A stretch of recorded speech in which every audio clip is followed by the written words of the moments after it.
Hi everyone.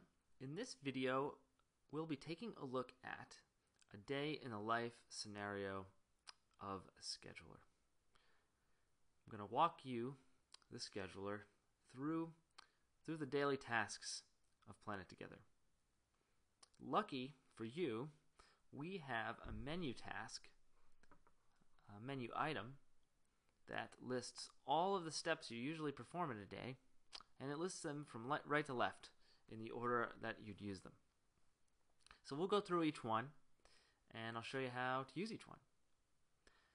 Let's take a brief moment, just look at my scenario here, and I'll show you what we've got set up. Essentially, all these jobs are separate jobs. You can see J10, J19, each one's a separate job. The top color is showing you the lateness of the job. In this case, it's green, which means it's on time, and the yellow means that it's almost late. So it's getting into that almost late threshold. The middle color on these jobs is the product color. So I'm just showing you I'm optimizing a little bit based on product code, which is grouping my similar products together. And the bottom bar is the percent finished. So if, say, I have a job that's requiring a quantity of 5 and I've produced 2, then you'll see that bar creep across and show us that percent. And if you haven't seen the Gantt before, along the left-hand side we have our resources. In this case we have 3 resources. Okay, so let's start out with the first button on the upper left-hand side. Let's step back a second. I want to show you on the right-hand side here how I have a capacity plan showing my capacity for the plant. As I move the Gantt around, you can see my capacity changes. So it's always showing me what I have in the what's showing in the Gantt. My clock time right now is Monday the 28th at 12 midnight. It's the start of the schedule. And I'm also showing over here on the right hand side the KPI tracker. I'm tracking late jobs and I'm tracking my resource utilization.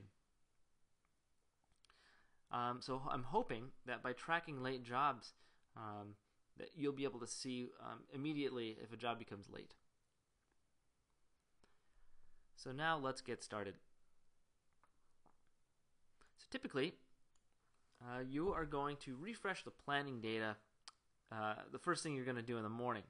This is going to bring in all the data from your ERP system or any finished good items that were logged overnight. So this will help you see the progress overnight.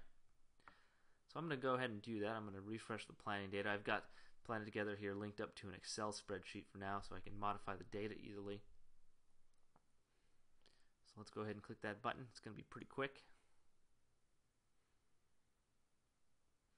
Okay, and what you'll notice is there was some openings here on the schedule on the front. I zoom in here. We see job 11 is 75% complete. Job 21 is 40% complete. And I think we had 2 finished jobs before the refresh. Now we have 5 finished jobs. So some jobs dropped off the schedule up here. And I should say that this area in orange is the frozen zone. So that's where our stable zone is. That's where we'll be working.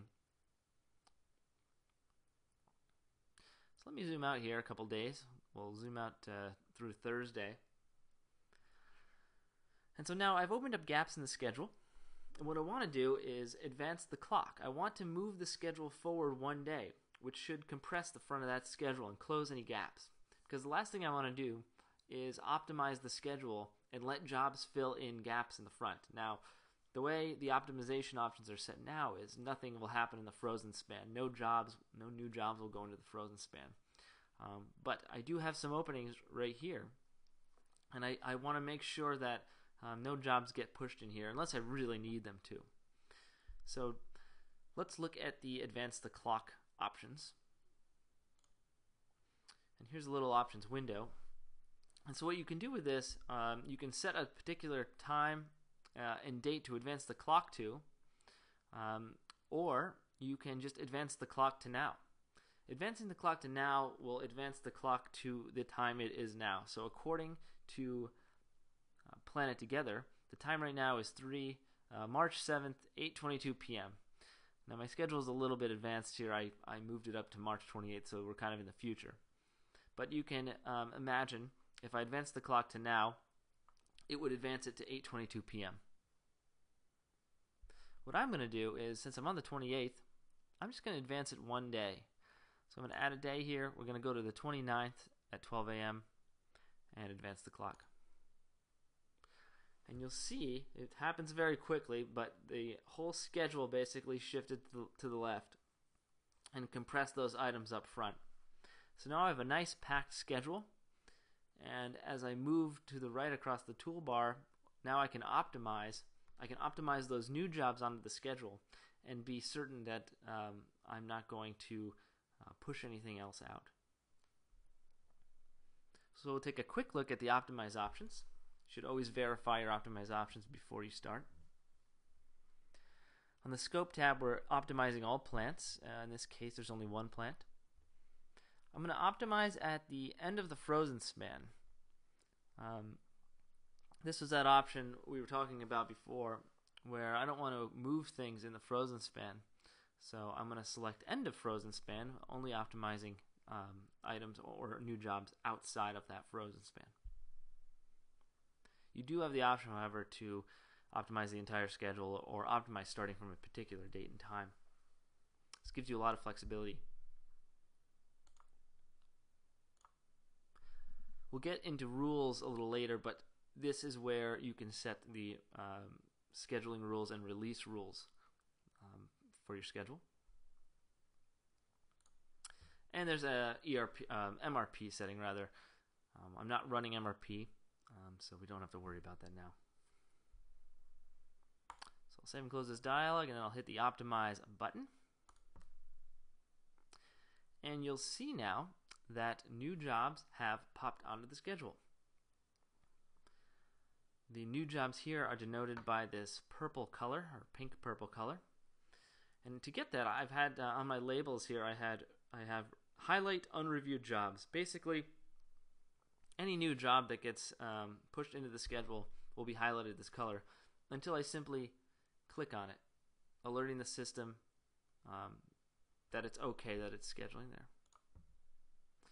So I'm going to go through here quick and confirm my moves. Now maybe I don't like this guy here, so I'm going to move him. I'm going to put him up to resource 2. And I'm going to do a quick compress idle time. Actually, I should mention compressing the idle time pushes everything to the left.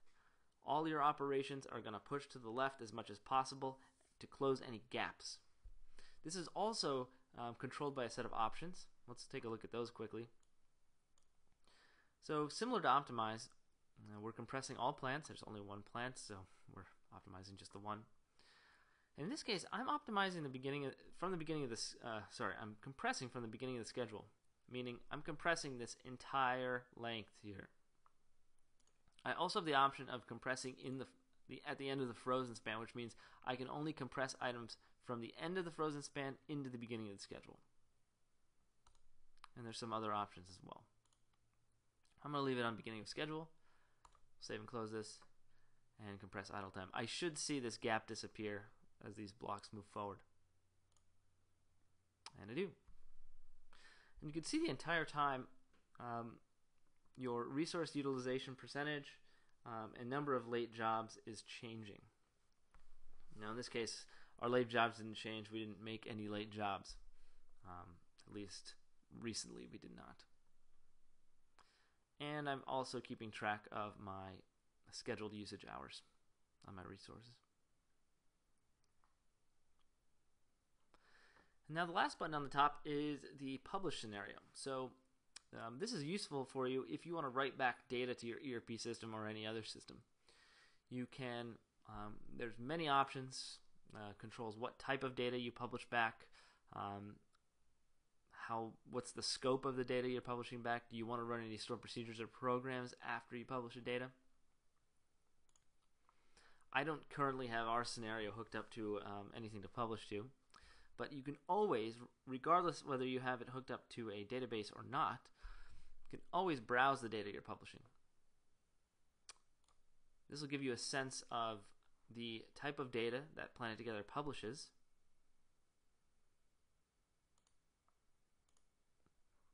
So in the future, if you did publish data or want to write reports back, you can. You can see it's a lot of data.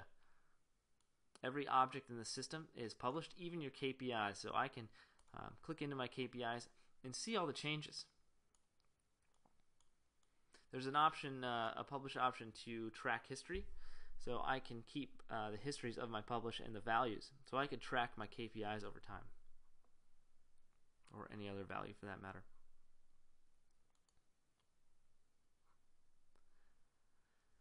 So there you have it. That's a day in the life scenario of a scheduler. I hope you enjoyed it. If you have any comments, please feel free to comment below the video or reach out to PlanetTogether with any questions. Thank you.